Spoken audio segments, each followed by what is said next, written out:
इन बर्फीली और दुर्गम चोटियों पर आज शीतलहर का भयंकर प्रकोप छाया हुआ था। आर्यन, जो एक अत्यंत साहसी और युवा चरवाहा था, अपनी भेड़ों के झुंड को एक सुरक्षित आश्रय की ओर ले जाने का हर संभव प्रयास कर रहा था। बर्फीली हवाएं इतनी तेज और नुकीली थीं कि वे हड्डियों के भीतर तक को चीर रही थीं। चारों ओर केवल सफेद बर्फ की एक विशाल चादर बिछी हुई थी और दृश्यता पूरी तरह से शून्य के बराबर हो गई थी। आर्यन के पास केवल एक पुराना ऊनी लबादा था, जो उसे इस जानलेवा ठंड से बचाने का एकमात्र सहारा था। फिर भी उसके कदम अडिग थे। अचानक उसकी तेज नजरों ने बर्फ के एक बड़े ढेर के नीचे कुछ असामान्य हलचल देखी। जब वह सावधानी से उस स्थान के पास पहुंचा तो उसके आश्चर्य का ठिकाना न रहा, क्योंकि वहां एक अत्यंत सुंदर युवती बेहोश पड़ी थी। उसका चेहरा बर्फ की तरह सफेद और ठंडा पड़ चुका था और उसके रेशमी वस्त्र इस जानलेवा सर्दी का सामना करने के लिए बिल्कुल भी पर्याप्त नहीं थे। वह युवती अपनी सुध बुध खो चुकी थी और उसकी सांसें बहुत धीमी चल रही थी। आर्यन को तुरंत समझ आ गया कि यदि उसे अभी कोई गर्मी नहीं मिली तो वह आज की रात जीवित नहीं बच पाएगी। आर्यन का हृदय करुणा से भर उठा और उसने एक क्षण की भी देरी किए बिना अपना भारी ऊनी लबादा उतार दिया। उसने बहुत ही कोमलता के साथ उस युवती को उठाया और अपने लबादे में पूरी तरह से लपेट दिया ताकि उसका शरीर फिर से गर्म हो सके। जैसे ही उसने अपना कवच रूपी वस्त्र त्यागा, बर्फीली हवाओं ने उसके नग्न शरीर पर हजारों सुइयों की तरह प्रहार करना शुरू कर दिया। उसका अपना शरीर कांपने लगा और होंठ नीले पड़ने लगे, लेकिन उसने अपनी परवाह नहीं की। उसके लिए एक निर्दोष जीवन की रक्षा करना अपने स्वयं के अस्तित्व से कहीं अधिक महत्वपूर्ण था। युवती को अपनी शक्तिशाली भुजाओं में उठाकर आर्यन पास की एक प्राचीन और सुरक्षित गुफा की ओर बढ़ने लगा। हर कदम एक भीषण युद्ध की तरह था, क्योंकि बर्फ उसके घुटनों तक जमा हो चुकी थी और पैर सुन्न पड़ते जा रहे थे। उसकी दृष्टि धुंधली हो रही थी और शरीर की ऊर्जा धीरे धीरे समाप्त हो रही थी, लेकिन उसका संकल्प हिमालय की चोटियों से भी ऊंचा था। उसने भगवान शिव का ध्यान किया और अपनी पूरी शारीरिक शक्ति झोंक दी। अंततः वह उस पुरानी गुफा के द्वार तक पहुंचने में सफल रहा, जहां बाहरी तूफान का प्रभाव थोड़ा कम था। गुफा के भीतर पहुंचकर उसने युवती को सूखे पत्तों और घास के बिस्तर पर बहुत सावधानी से लेटाया। उसके हाथ जम चुके थे, फिर भी उसने पत्थरों को आपस में रगड़कर आग जलाने का कठिन प्रयास शुरू किया। कई असफल प्रयासों के बाद एक छोटी सी चिंगारी उठी और सूखी टहनियों ने आग पकड़ ली। गुफा के भीतर धीरे धीरे सुनहरी रोशनी और गर्मी फैलने लगी, जिससे वातावरण में व्याप्त मृत्यु जैसी ठंड कम होने लगी। आर्यन ने राहत की एक लंबी सांस ली और आग के पास बैठकर अपने जमते हुए हाथों को सेंकने लगा ताकि वह हिल सके। आग की रोशनी में उसने युवती के चेहरे को ध्यान से देखा और दंग रह गया, क्योंकि उसका सौंदर्य किसी देवी के समान था। उसके माथे पर एक विशेष स्वर्ण तिलक का निशान था, जो सामान्य लोगों के पास नहीं होता है। हालांकि उसके कपड़े फटे हुए थे, लेकिन उनके रेशमी धागे और कढ़ाई किसी महान राजघराने की ओर संकेत कर रहे थे। आर्यन को संदेह हुआ कि यह कोई साधारण स्त्री नहीं है, बल्कि किसी ऊंचे कुल की कन्या है, जो किसी षड्यंत्र या दुर्घटना का शिकार हुई है। वह चुपचाप उसकी सुरक्षा में वहीं बैठकर जागता रहा। कुछ घंटों के बाद युवती ने धीरे से अपनी आंखें खोलीं और घबराते हुए चारों ओर के अपरिचित वातावरण को देखा। उसकी आंखों में गहरा भ्रम और भय था, जैसे वह यह भूल चुकी हो कि वह कौन है, यह कैसे पहुंची। जब उसकी नजर आग के पास बैठे आर्यन पर पड़ी तो वह पीछे हटने लगी, लेकिन आर्यन ने बहुत ही शांत और मधुर स्वर में उसे सांत्वना दी। उसने बताया कि वह सुरक्षित है और उसे इस बर्फीले तूफान से बचाया गया है। युवती ने बोलने की कोशिश की, लेकिन उसे अपना नाम तक याद नहीं आ रहा था। आर्यन ने उसे अपनी छोटी सी मशक से थोड़ा गुनगुना पानी पिलाया और उसे शांत रहने के लिए कहा। उसने युवती को आश्वासन दिया कि उसे घबराने की कोई आवश्यकता नहीं है और वह उसकी पूरी तरह रक्षा करेगा। युवती की आंखों में कृतज्ञता के आंसू छलक आए, क्योंकि उसने महसूस किया कि इस अजनबी ने उसे नया जीवन दिया है। उसने देखा कि आर्यन के पास स्वयं को ढकने के लिए कोई वस्त्र नहीं है, जबकि उसने अपना लबादा उसे दे दिया है। इस त्याग को देखकर उसके मन में उस चरवाहे के प्रति गहरा सम्मान पैदा हो गया। यद्यपि आर्यन एक साधारण चरवाहा दिखाई दे रहा था, लेकिन उसके बैठने का ढंग और उसकी विचारशीलता किसी शिक्षित योद्धा जैसी थी। उसने वर्षों तक पहाड़ों के एकांत में ऋषियों से युद्ध कला और जीवन के गूढ़ रहस्यों की शिक्षा प्राप्त की थी। उसकी भुजाएं पराक्रम की कहानियां सुनाती थीं और उसकी आंखों में एक अजीब सी गहराई थी जो किसी को भी मोहित कर सकती थी।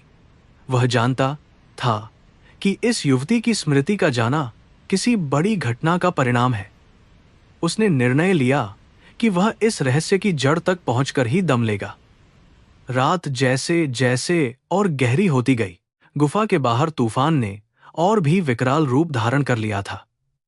बर्फ की भारी चादर ने गुफा के आधे द्वार को ढंक दिया था, जिससे वे बाहर की दुनिया से पूरी तरह कट गए थे। आर्यन ने गुफा के भीतर पड़े कुछ पुराने हथियारों को देखा, जो शायद किसी प्राचीन सैनिक के रहे होंगे। उसने एक टूटी हुई तलवार उठाई और उसे पत्थर पर घिसकर तेज करने लगा। उसे आभास हो रहा था कि यह शांति केवल कुछ समय के लिए है और आने वाला कल चुनौतीपूर्ण होगा। युवती ने धीरे से पूछा कि क्या उसे कभी उसकी याददाश्त वापस मिलेगी और क्या वह अपने परिवार से मिल पाएगी। आर्यन ने उसकी आंखों में झांकते हुए कहा कि समय हर घाव को भर देता है और नियति ने यदि उसे यहां भेजा है तो उसके पीछे कोई बड़ा उद्देश्य होगा। उसने उसे विश्वास दिलाया कि वह तब तक उसका साथ नहीं छोड़ेगा जब तक वह पूरी तरह सुरक्षित नहीं हो जाती। युवती को उसकी बातों में एक अजीब सी शक्ति और सुरक्षा का अनुभव हुआ, जिससे उसका मन थोड़ा शांत हुआ। आर्यन के मन में एक निरंतर द्वंद्व चल रहा था, क्योंकि उसे पता था कि पहाड़ों के नीचे रहने वाले लोग इस समय किसी की तलाश कर रहे होंगे। उसने दूर घाटियों में मशालों की हल्की रोशनी देखी थी, जो सामान्य यात्रियों की नहीं लग रही थी। वे संगठित सैनिक प्रतीत हो रहे थे, जो पूरी तैयारी के साथ इस दुर्गम क्षेत्र की छानबीन कर रहे थे। उसने आग को थोड़ा कम कर दिया ताकि धुआं बाहर न जाए और उनकी स्थिति का पता शत्रुओं को न चल सके। उसकी सामरिक समझ इस समय उसकी सबसे बड़ी शक्ति थी। युवती फिर से गहरी नींद में सो गई, लेकिन आर्यन की आंखें गुफा के द्वार पर टिकी रहीं। वह किसी शिकारी की तरह सतर्क था, जो हवा की दिशा और बर्फ के गिरने की आवाज से भी खतरे को भांप सकता था। उसके भीतर का योद्धा अब पूरी तरह से जागृत हो चुका था और वह किसी भी आक्रमण का सामना करने के लिए तैयार था। उसे अपनी भूख और ठंड का जरा भी एहसास नहीं हो रहा था। केवल उसका कर्तव्य ही उसे सक्रिय रख रहा था। उसे पता था कि यह रात उसके जीवन की दिशा बदल देगी। सुबह की पहली किरण जब बर्फ की चादर को चीरते हुए गुफा के भीतर पहुंची तो सब कुछ सुनहरा दिखने लगा। तूफान अब शांत हो चुका था, लेकिन बाहर की दुनिया पूरी तरह से बदल गई थी। आर्यन ने गुफा से बाहर निकलकर देखा कि नीचे की ढलानों पर हजारों की संख्या में सैनिक और हाथी दिखाई दे रहे थे। उनके झंडों पर मगध साम्राज्य का राजसी चिन्ह अंकित था, जो अत्यंत वैभवशाली और शक्तिशाली प्रतीत हो रहा था। यह दृश्य देखकर आर्यन समझ गया कि जिस युवती की उसने रक्षा की है वह साधारण नहीं है। सैनिकों की टुकड़ी तेजी से ऊपर की ओर बढ़ रही थी और उनके सेनापति के चेहरे पर गहरी चिंता और व्याकुलता के भाव थे। आर्यन गुफा के भीतर वापस आया और युवती को जगाया, जो अब पहले से बेहतर महसूस कर रही थी। उसने उसे बताया कि बाहर एक बड़ी सेना आ रही है और शायद वे उसकी खोज में ही आए हैं। युवती के चेहरे पर डर और उम्मीद के मिश्रित भाव थे, क्योंकि वह अभी भी अपने अतीत से पूरी तरह अनजान थी। आर्यन ने उसका हाथ पकड़कर उसे साहस बंधाया। जैसे ही सैनिकों का पहला समूह गुफा के द्वार पर पहुंचा, उन्होंने अपनी तलवारें खींच लीं, लेकिन आर्यन निडर होकर खड़ा रहा। जब सेनापति ने गुफा के भीतर झांका और उस युवती को देखा तो वह तुरंत अपने घोड़ों से उतर गया। उसने अपनी तलवार जमीन पर रख दी और सम्मान में अपना सिर झुका लिया। उसके पीछे आने वाले सभी सैनिकों ने भी ऐसा ही किया, जिससे पूरा वातावरण एक अजीब सी चुप्पी में डूब गया। आर्यन यह सब देखकर दंग रह गया, क्योंकि उसे ऐसी प्रतिक्रिया की बिल्कुल भी उम्मीद नहीं थी। सेनापति ने ऊंचे स्वर में घोषणा की कि उनकी राजकुमारी मिल गई है और पूरा राज्य इस खबर का उत्सव मनाएगा। उसने आर्यन की ओर देखा और पूछा कि क्या उसी ने राजकुमारी अनन्या की रक्षा की है और उसे इस कठिन परिस्थिति में जीवित रखा है। आर्यन ने सादगी से सिर हिलाया और बताया कि उसने केवल अपना धर्म निभाया है। सेनापति की आंखों में उस चरवाहे के प्रति गहरा सम्मान था, जिसने अपने प्राणों की बाजी लगाकर उनके साम्राज्य की उत्तराधिकारी को बचाया था। राजकुमारी अनन्या, जो अभी भी सब कुछ याद करने की कोशिश कर रही थी, ने आर्यन की ओर देखा और उसकी आंखों में आंसू आ गए। उसे याद आया कि कैसे इस व्यक्ति ने अपना एकमात्र लबादा उसे दे दिया था ताकि वह ठंड से मर न जाए। उसने सेनापति से कहा कि इस चरवाहे का ठण पूरा साम्राज्य कभी नहीं चुका पाएगा। सेनापति ने तुरंत आर्यन को राजसी पालकी में बैठने का निमंत्रण दिया और उसे ससम्मान राजधानी ले जाने की तैयारी शुरू कर दी। आर्यन के लिए यह सब एक सपने जैसा था। आर्यन ने अपनी भेड़ों के झुंड की ओर एक अंतिम नजर डाली और फिर उस राजसी वैभव की ओर कदम बढ़ा दिए। वह जानता था कि अब उसका जीवन पहले जैसा कभी नहीं रहेगा और उसे एक नई दुनिया में प्रवेश करना होगा। वह उस राजकुमारी के साथ पालकी की ओर बढ़ा, जिसकी नियति अब उसके साथ जुड़ चुकी थी। हवाओं में अब भी ठंडक थी, लेकिन उसके मन में एक नई अग्नि प्रज्वलित हो उतर रहे थे। रास्ते में खड़े लोग और सैनिक आर्यन को विस्मय भरी नजरों से देख रहे थे। एक साधारण चरवाहा जिसने राजसी वस्त्र नहीं पहने थे, फिर भी उसके व्यक्तित्व से एक राजा जैसी आभा निकल रही थी। राजकुमारी अनन्या उसके पास ही बैठी थी और उसे एक अनकही सुरक्षा का एहसास हो रहा था। उसे अभी भी अपना पिछला जीवन याद नहीं था, लेकिन उसे पता था कि आर्यन ही वह व्यक्ति है जिस पर वह आंख बंद करके विश्वास कर सकती है। राजधानी के द्वार पर पहुंचते ही शंखों की ध्वनि और फूलों की वर्षा से उनका स्वागत किया गया। महाराज स्वयं अपनी पुत्री को देखने के लिए व्याकुल थे और जब उन्होंने उसे सुरक्षित देखा तो उनकी आंखों से खुशी के आंसू बह निकले। उन्होंने आर्यन की ओर देखा और उसके साहस की प्रशंसा की, लेकिन दरबार के कुछ मंत्रियों की आंखों में ईर्ष्या के भाव भी साफ देखे जा सकते थे। आर्यन ने महसूस किया कि महलों की राजनीति पहाड़ों के तूफान से भी अधिक खतरनाक और ठंडी हो सकती है। मगध का राजप्रसाद रात के समय दीपों की रोशनी से जगमगा रहा था, लेकिन इसके भीतर छिपे रहस्य और षड्यंत्रों की छाया बहुत गहरी थी। स्वर्ण स्तंभों और नक्काशीदार दीवारों के बीच आर्यन स्वयं को एक अजनबी महसूस कर रहा था। उसके लिए पहाड़ों की शुद्ध हवा और इसके लिए को साथलग पुरा रहा था। भेड़ों की आवाजें इस कृत्रिम वैभव से कहीं अधिक सुखद थीं। रेशमी वस्त्रों की कोमलता उसके शरीर को चुभ रही थी, क्योंकि वह केवल साधारण ऊनी कपड़ों का आदी था। चारों ओर तैनात सशस्त्र सैनिक उसे संदेह की दृष्टि से देख रहे थे, जो उसे व्याकुल कर रहा था। राजकुमारी अनन्या अपने विशाल कक्ष में बैठी हुई खिड़की से बाहर देख रही थी, जहां चांदनी महल के बागानों को नहला रही थी। उसकी स्मृति अब भी धुंधली थी, लेकिन उसे वह बर्फीली रात और आर्यन का गर्म स्पर्श बार बार याद आ रहा था। उसे लगा कि वह किसी भीषण श्राप के प्रभाव में थी जिसने उसके अतीत को छीन लिया था। महल की परिचारिकाएं उसे स्नान कराने और सजाने में लगी थीं, लेकिन उसका मन उन शांत पहाड़ों में भटक रहा था जहां उसने जीवन और मृत्यु के बीच का संघर्ष देखा था। महल के सबसे गुप्त और अंधेरे हिस्से में राजकुमार कंस अपनी विशाल तलवार को धार दे रहा था और उसकी आंखों में क्रोध की ज्वाला भड़क रही थी। वह अनन्या के जीवित वापस आने से बिल्कुल भी खुश नहीं था, क्योंकि उसकी योजना उसे हमेशा के लिए रास्ते से हटाने की थी। उसे उस अज्ञात चरवाहे के बारे में सुनकर और भी अधिक ईर्ष्या हो रही थी, जिसने राजसी सुरक्षा को विफल कर दिया था। कंस जानता था कि यदि अनन्या को उसकी याददाश्त वापस मिल गई तो उसका सिंहासन और प्रभाव दोनों ही खतरे में पड़ सकते थे। कंस ने अपने सबसे विश्वास पात्र जासूस को बुलाया और उसे आर्यन पर कड़ी नजर रखने का आदेश दिया, ताकि वह उसकी कमजोरी का पता लगा सके। वह इस बात को पचा नहीं पा रहा था कि एक मामूली चरवाहा कैसे राजमहल की सीमाओं के भीतर इतने सम्मान के साथ रह सकता है।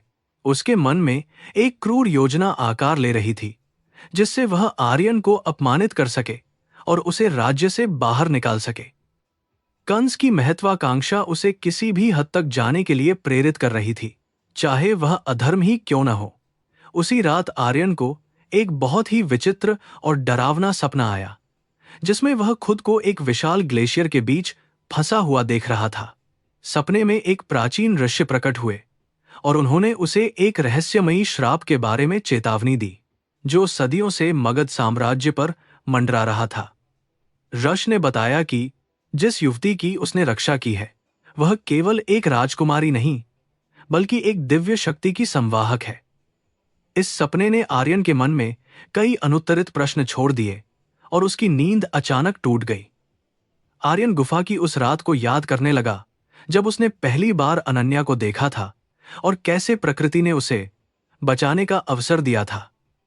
उसे महसूस हुआ कि हिमालय की उन चोटियों पर जो कुछ भी हुआ वह महज एक संयोग नहीं था, बल्कि किसी ईश्वरीय शक्ति का विधान था।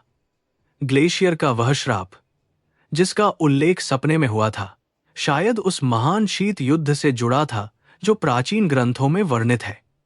उसने निश्चय किया कि वह इस रहस्य की गहराई तक जाएगा और सच्चाई का पता लगाएगा। अगली सुबह राज्य के मुख्य पुजारी महर्षि भार्गव ने आर्यन को अपने आश्रम में मिलने के लिए बुलाया, जो महल के निकट ही स्थित था। महर्षि की आंखों में एक दिव्य चमक थी और उन्होंने आर्यन को देखते ही पहचान लिया कि यह कोई साधारण युवक नहीं है। उन्होंने उसे बताया कि जिस ठंडी रात में उसने राजकुमारी को बचाया था, वह हिम श्राप की रात थी, जिसे केवल एक शुद्ध आत्मा ही पार कर सकती थी। आर्यन ने महर्षि की बातों को बड़े ध्यान और श्रद्धा के साथ सुना। महर्षि ने खुलासा किया कि प्राचीन काल में एक राजा ने देवताओं का अपमान किया था, जिसके कारण उनके वंश पर स्मृति लोप का श्राप लगा था। अनन्या उसी श्राप का शिकार हुई थी जब वह सीमावर्ती क्षेत्रों का दौरा करने गई थी और अचानक आए तूफान में खो गई थी। आर्यन का उस रात वहां उपस्थित होना और अपना वस्त्र त्यागना उस श्राप को तोड़ने की पहली सीढ़ी थी। महर्षि ने चेतावनी दी कि शत्रु इस सच्चाई को छिपाने के लिए किसी भी सीमा तक जा सकते हैं और उसे सतर्क रहना होगा। इस बीच राजकुमारी अनन्या को दरबार में प्रस्तुत किया गया, जहां महाराज और सभी मंत्री उसकी कुशलता की कामना करने के लिए एकत्रित हुए थे। महाराज ने घोषणा की कि वे उस वीर युवक का सार्वजनिक रूप से सम्मान करेंगे जिसने उनकी पुत्री के प्राणों की रक्षा की है। कंस ने बनावटी मुस्कान के साथ इस प्रस्ताव का समर्थन किया, लेकिन उसके भीतर प्रतिशोध की आग सुलग रही थी। उसने दरबार में आर्यन की योग्यता पर सवाल उठाने के लिए एक चतुर योजना तैयार कर ली थी, ताकि उसे नीचा दिखाया जा सके। दरबार की कार्यवाही के दौरान कंस ने तर्क दिया कि एक साधारण चरवाहा राजकुमारी का अंगरक्षक कैसे बन सकता है बिना किसी युद्ध कौशल के प्रमाण के।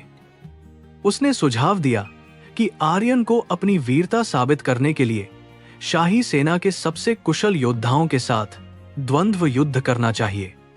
महाराज इस प्रस्ताव से थोड़े असहज थे, लेकिन आर्यन ने शांति से आगे बढ़कर इस चुनौती को स्वीकार कर लिया। उसकी आंखों में आत्मविश्वास था, जिसे देखकर कंस के माथे पर चिंता की लकीरें उभर आईं, क्योंकि वह डरा हुआ था। आर्यन जानता था कि यह केवल शारीरिक शक्ति का परीक्षण नहीं है, बल्कि उसके धैर्य और रणनीति की परीक्षा भी है, जिसे उसे जीतना था।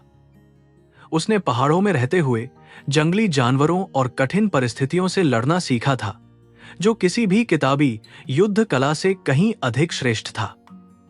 उसने अपने मन को शांत किया और भगवान विष्णु का स्मरण किया, ताकि वह सही निर्णय ले सके और विजयी हो सके। महल के सभी लोग इस आगामी मुकाबले को देखने के लिए बहुत ही उत्सुक और रोमांचित हो रहे थे। मैदान में मुकाबला शुरू हुआ और कंस का सबसे शक्तिशाली सेनापति विक्रमादित्य भारी गदा लेकर आर्यन के सामने युद्ध करने के लिए पूरी तरह तैयार खड़ा था।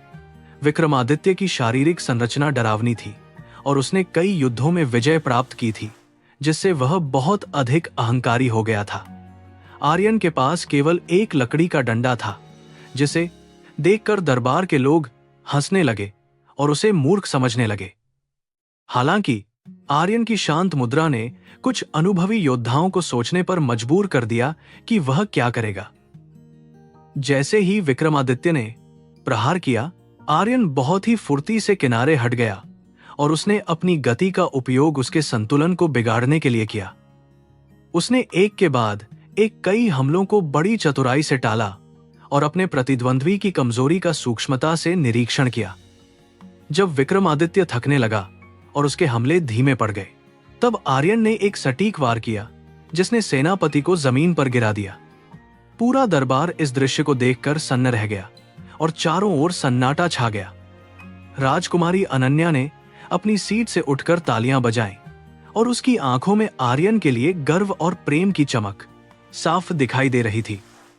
महाराज ने भी आर्यन के कौशल की प्रशंसा की और उसे अपनी व्यक्तिगत सेना का सेनापति नियुक्त करने का तत्काल निर्णय ले लिया। कंस का चेहरा शर्मिंदगी और गुस्से से लाल हो गया, क्योंकि उसकी योजना पूरी तरह से विफल हो गई थी और वह अपमानित हुआ था। उसने मन ही मन प्रतिज्ञा की कि वह आर्यन को नष्ट करने के लिए और भी भयानक चाल चलेगा। रात को जब आर्यन अपने नए कक्ष में विश्राम कर रहा था, तब उसे फिर से वही दिव्य संगीत सुनाई दिया जो उसने गुफा में सुना था। उसे लगा कि कोई उसे पुकार रहा है और वह महल के पीछे बने पुराने मंदिर की ओर खिंचा चला गया, जहां सन्नाटा पसरा था। वहां उसने देखा कि अनन्या पहले से ही मौजूद थी और वह किसी गहरी सोच में डूबी हुई प्रतीत हो रही थी। उनकी नजरें मिली और बिना कुछ कहे ही उन्होंने एक दूसरे के प्रति अपने अटूट विश्वास को पूरी तरह महसूस किया। अनन्या ने बताया कि उसे धीरे धीरे कुछ धुंधली यादें वापस आ रही हैं, जिनमें एक स्वर्ण मुकुट और एक भयानक आग का दृश्य शामिल है। उसे डर था कि उसका अतीत किसी बड़े खतरे से जुड़ा है, जो पूरे साम्राज्य को अपनी चपेट में ले सकता है और नष्ट कर सकता है। आर्यन ने उसका हाथ थाम लिया और वादा किया कि वह हर परिस्थिति में उसके साथ खड़ा रहेगा और उसकी रक्षा करेगा। उनके बीच का यह मौन संवाद शब्दों से कहीं अधिक शक्तिशाली और भावनात्मक रूप से बहुत गहरा था। उसी समय मंदिर की परछाइयों में से एक नकाबपोश हमलावर निकला और उसने आर्यन पर पीछे से खंजर से हमला करने की नाकाम कोशिश की। आर्यन की छठी इंद्री ने उसे पहले ही सचेत कर दिया था और उसने बिजली की गति से हमलावर का हाथ पकड़कर उसे दूर फेंक दिया। हमलावर अंधेरे का फायदा उठाकर भागने में सफल रहा, लेकिन वह अपने पीछे एक विशेष राजसी मोहर छोड़ गया, जिसे आर्यन ने पहचान लिया। यह मोहर किसी और की नहीं, बल्कि स्वयं राजकुमार कंस के गुप्त विभाग की प्रतीक थी। आर्यन समझ गया कि महल के भीतर युद्ध अब आधिकारिक रूप से शुरू हो चुका है और उसे अब हर कदम बहुत सोच समझकर उठाना होगा। उसने वह मोहर सुरक्षित रख ली ताकि सही समय आने पर वह महाराज को कंस की सच्चाई बता सके और न्याय कर सके। उसे यह भी पता चला कि अनन्या की जान को खतरा केवल बाहर से नहीं, बल्कि अपनों से भी है जो सत्ता के भूखे हैं। उसका संकल्प अब और भी दृढ़ हो गया था कि वह इस गंदे खेल का अंत करेगा। अगले कुछ दिनों में आर्यन ने शाही सेना के प्रशिक्षण के तरीकों में क्रांतिकारी बदलाव किए और उन्हें पहाड़ों की विशेष युद्ध रणनीतियां सिखानी शुरू कर दी। सैनिक उसकी सादगी और असाधारण बुद्धिमत्ता से बहुत प्रभावित थे और वे उसे अपना आदर्श मानने लगे थे, जो कंस को खटक रहा था। कंस ने अब जादू टोने और तांत्रिक शक्तियों का सहारा लेने का फैसला किया ताकि वह आर्यन के मन को भ्रमित कर सके।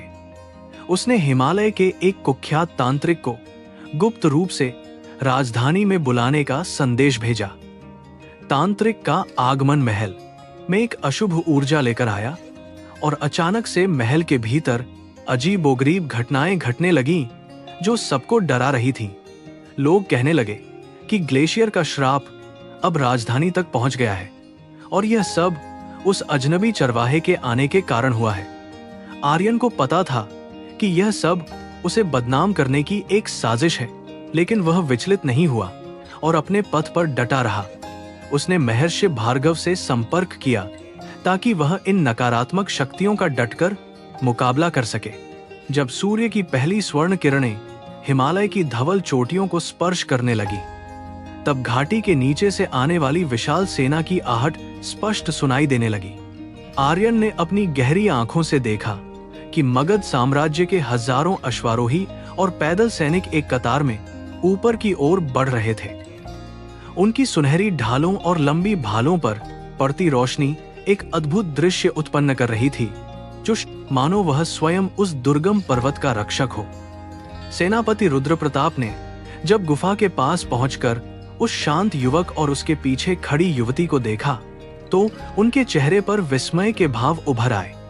उन्होंने तुरंत अपने घोड़े से उतरकर अपनी म्यान से तलवार निकाली और उसे भूमि पर रखकर घुटनों के बल सम्मान में झुक गए। उनके पीछे आने वाले सभी सैनिकों ने एक साथ जयघोष किया, जिससे पूरा पहाड़ गूंज उठा और बर्फ की परतें हिलने लगी। यह सम्मान उस चरवाहे के लिए नहीं, बल्कि उस खोई हुई राजकुमारी के लिए था, जिसे पूरा साम्राज्य मृत मान चुका था। अनन्या ने जब अपने पिता की सेना के इन परिचित ध्वजों और प्रतीकों को देखा, तो उसकी आंखों में एक अजीब सी चमक दौड़ गई। हालांकि स्मृतियां धुंधली थीं। उसने अनजाने में आर्यन का हाथ कसकर थाम लिया, जैसे वह भीड़ में उसे खोने से बहुत डर रही हो। आर्यन ने उसकी घबराहट को महसूस किया और उसे धीमे स्वर में आश्वासन दिया कि वह अब अपने लोगों के बीच पूरी तरह सुरक्षित है। सैनिकों का वह घेरा, जो पहले डरावना लग रहा था, अब राजकुमारी की रक्षा के लिए एक अभेद्य दीवार की तरह खड़ा हो गया था। सेनापति ने आर्यन की ओर देखते हुए अत्यंत विनम्रता के साथ कहा कि उन्होंने साम्राज्य की सबसे मूल्यवान धरोहर को बचाकर एक महान उपकार किया है। उन्होंने आर्यन को एक राजसी रथ में बैठने का आग्रह किया ताकि वे ससम्मान राजधानी की ओर प्रस्थान कर सके और उत्सव मना सके। आर्यन पहले तो हिचकिचाया, क्योंकि उसे महलों की विलासिता से कोई लगाव नहीं था, लेकिन अनन्या की आंखों में छिपी विनती को देखकर उसने हामी भर दी। वह जानता था कि अब उसका जीवन साधारण चरवाहे का नहीं रहने वाला है और चुनौतियां बहेंगी। जैसे ही राजसी काफिला पहाड़ों की ऊंचाइयों से उतरकर मगध की उपजाऊ और हरी भरी घाटियों में प्रवेश करने लगा, प्रकृति का दृश्य पूरी तरह बदलने लगा। चारों ओर सुगंधित फूलों के बगीचे और विशाल बरगद के पेड़ यात्रियों का स्वागत कर रहे थे, जो हिमालय की शुष्क ठंड से बिल्कुल अलग थे। आर्यन रथ पर बैठकर खिड़की से बाहर देख रहा था, जहां लोग अपनी फसलों को छोड़कर राजकुमारी के दर्शन के लिए सड़कों पर आए थे। फूलों की वर्षा और शंखों की गूंज ने वातावरण को पूरी तरह से उत्सवपूर्ण और आध्यात्मिक बना दिया था। राजधानी पाटलिपुत्र के मुख्य द्वार पर पहुंचते ही आर्यन की आंखें वहां के वैभव को देखकर आश्चर्य से खुली की खुली रह गईं। विशाल पत्थरों से बनी दीवारें और ऊंचे बुर्ज साम्राज्य की अजय शक्ति और गौरव का प्रमाण दे रहे थे। द्वारों पर खड़े द्वारपालों ने सुनहरी तुरही बजाकर उनके आगमन की घोषणा की, जिससे शहर के भीतर उत्साह की एक लहर सी दौड़ गई। हर गली में दीपक जलाए गए थे और लोग ऊंचे स्वर में अपनी राजकुमारी की लंबी उम्र की प्रार्थना कर रहे थे। महल के भीतर प्रवेश करते समय आर्यन ने देखा कि वहां की जमीन कीमती संगमरमर से बनी थी, जिस पर रेशमी कालीन बिछे हुए थे। उसे अपनी धूल भरी जूतियों के साथ वहां चलना थोड़ा अजीब लग रहा था, लेकिन किसी ने भी उसे रोकने का साहस नहीं किया। हर स्तंभ पर बारीक नक्काशी की गई थी, जिसमें देवताओं और प्राचीन योद्धाओं की कहानियां अंकित थीं। सुगंधित धूप और अगरबत्ती की खुशबू ने पूरे महल को एक मंदिर जैसा पवित्र स्वरूप दे दिया था। फिर भी आर्यन का मन पहाड़ों की उस मिट्टी को याद कर रहा था, सिंहासन कक्ष में महाराज बृहद्रथ अपने मंत्रियों के साथ अत्यंत व्याकुलता से प्रतीक्षा कर रहे थे कि कब उनकी पुत्री उनके समक्ष आए। जैसे ही उन्होंने अनन्या को कक्ष में प्रवेश करते देखा, उनके चेहरे पर एक ऐसी खुशी आई जो शब्दों में व्यक्त नहीं की जा सकती। वे अपने सिंहासन से उतरकर दौड़ते हुए आए और अपनी एकमात्र पुत्री को गले लगा लिया। दरबार में उपस्थित सभी दरबारी और पुरोहित इस भावुक मिलन को देखकर आनंदित हो उठे। महाराज ने उस कहानार साम की ज़ादा कारिस को, अपने कहानार्स को, उनके एकमात्र पुत्री को गले लगा अज्ञात युवक की ओर देखा और उसकी शांत गरिमा से बहुत प्रभावित हुए। महाराज ने आर्यन के पास जाकर उसके दोनों हाथों को अपने हाथों में लिया और कहा कि आज से वह इस राज्य का सम्मानित अतिथि है। उन्होंने आदेश दिया कि आर्यन को सर्वश्रेष्ठ कक्ष और दास दासियां प्रदान की जाएं, ताकि उसे किसी भी प्रकार की असुविधा का सामना न करना पड़े। आर्यन ने बहुत ही विनम्रता से सिर झुकाया और कहा कि उसने जो कुछ भी किया वह केवल मानवता का धर्म था।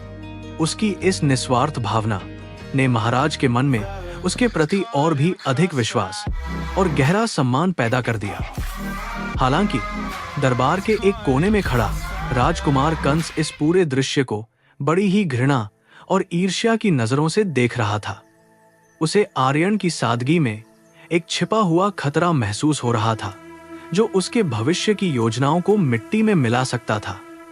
उसने अपने बगल में खड़े सेनापति के कान में कुछ फुसफुसाया और एक कुटिल मुस्कान बिखेरी, जिसे कोई देख न सका। कंस को लगा कि यह चरवाहा केवल भाग्य के सहारे यहां तक पहुंचा है और उसे नष्ट करना बहुत ही आसान होगा। रात के समय महाराज ने एक भव्य भोज का आयोजन किया, जिसमें राज्य के सभी महत्वपूर्ण सामंतों और विदेशों के राजदूतों को आमंत्रित किया गया। आर्यन को मुख्य अतिथि की कुर्सी पर बिठाया गया, जो राजकुमारी अनन्या के बिल्कुल समीप थी और सभी की नजरों का केंद्र थी। अनन्या ने अब राजसी वस्त्र और बहुमूल्य आभूषण धारण कर लिए थे, जिससे उसका सौंदर्य किसी पूर्णिमा के चांद की तरह चमक रहा था। उसने बार बार आर्यन की ओर देखकर मुस्कुराने का प्रयास किया, जिससे यह स्पष्ट था कि वह उस पर भरोसा करती थी। भोजन के दौरान कई मंत्रियों ने आर्यन से उसके परिवार और उसके पुराने गांव के बारे में पूछताछ करना शुरू कर दिया। वे यह जानना चाहते थे कि एक साधारण चरवाहे के भीतर इतनी निडरता और युद्ध की समझ कहां से आई है। आर्यन ने अपनी गहरी आवाज में उत्तर दिया कि पहाड़ों ने उसे धैर्य और प्रकृति ने उसे संघर्ष की कठिन कला सिखाई है। उसके उत्तर इतने तार्किक और प्रभावशाली थे कि बड़े बड़े विद्वान भी उसकी बुद्धिमत्ता के कायल हो गए। उसने सिद्ध कर दिया कि ज्ञान अनुभव से प्राप्त होता है। कंस ने अवसर पाकर आर्यन पर एक शाब्दिक कटाक्ष किया और कहा कि महलों के नियम जंगलों की तुलना में बहुत अलग होते हैं। उसने तंज कसते हुए पूछा कि क्या एक भेड़ों को चराने वाला व्यक्ति कभी तलवार की भाषा और राजनीति समझ पाएगा। आर्यन ने बड़ी शांति से कंस की आंखों में देखते हुए जवाब दिया कि जो अपनी रक्षा करना जानता है वह संसार की रक्षा भी कर सकता है। इस निर्भीक उत्तर ने पूरे दरबार को सन्न कर दिया और कंस को अपमानित महसूस होने लगा। भोज के समापन के बाद अनन्या ने आर्यन को महल के गुप्त बागान में चलने के लिए कहा, जहां दुर्लभ नीले कमल खिले थे। चांदनी रात में उन फूलों की महक ने वातावरण को बहुत ही रूमानी और शांत बना दिया था, जो मन मोह रहा था। अनन्या ने बताया कि जब वह संकट में थी तब उसे एक दिव्य प्रकाश दिखाई देता था, जो उसे आर्यन की ओर खींचता था। उसने एक बहुमूल्य पन्ना जड़ा हुआ हार निकाला और उसे आर्यन को भेंट करने की कोशिश की, जिसे उसने सादगी से ठुकरा दिया। आर्यन की इस ईमानदारी ने अनन्या के हृदय को पूरी तरह जीत लिया और उसने महसूस किया कि वह पहले कभी ऐसे व्यक्ति से नहीं मिली। वह जानती थी कि उसके चारों ओर केवल चापलूस और सत्ता के लालची लोग भरे हुए हैं, लेकिन आर्यन उनमें से बिल्कुल अलग था। उसने आर्यन से वादा लिया कि वह कभी भी उसे छोड़कर वापस उन दूर पहाड़ों में नहीं जाएगा। आर्यन ने उसकी आंखों में छिपे भय को देखा और धीमे स्वर में उसे वचन दिया कि वह सदैव उसकी रक्षा करेगा। अगले दिन महाराज ने घोषणा की कि आर्यन को शाही सेना के विशेष प्रशिक्षण केंद्र का निरीक्षक नियुक्त किया जाएगा ताकि वह सुधार कर सके। यह पद अत्यंत महत्वपूर्ण था क्योंकि इससे आर्यन का प्रभाव सेना पर प्रत्यक्ष रूप से बढ़ने वाला था, जो शत्रुओं को मंजूर नहीं था। कंस के समर्थक मंत्रियों ने इस निर्णय का कड़ा विरोध किया, लेकिन महाराज ने उनकी एक न सुनी और आदेश जारी किया। वे जानते थे कि साम्राज्य को सुरक्षित रखने के लिए आर्यन जैसे साहसी और चतुर युवाओं की आवश्यकता बहुत अधिक थी। आर्यन ने अपनी नई भूमिका को बहुत गंभीरता से लिया और उसने सैनिकों के बीच जाकर उनकी वास्तविक समस्याओं को समझना शुरू किया।